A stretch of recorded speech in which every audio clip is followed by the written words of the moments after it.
আমরা এখন বৃষ্টিতে ভিজতে চাই, আপনারা চলে আসেন আমাদের সাথে।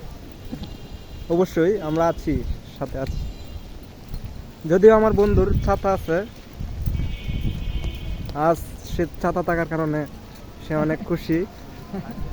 যদিও তার বন্ধুরা বৃষ্টিতে ভিজে যাচ্ছে, যে কারণে তার একটু মন খারাপ। এখানে বৃষ্টির সময় ফটোগ্রাফ হচ্ছে। দেখা হবে পরবর্তী ভিডিওতে। ভালো থাকবেন।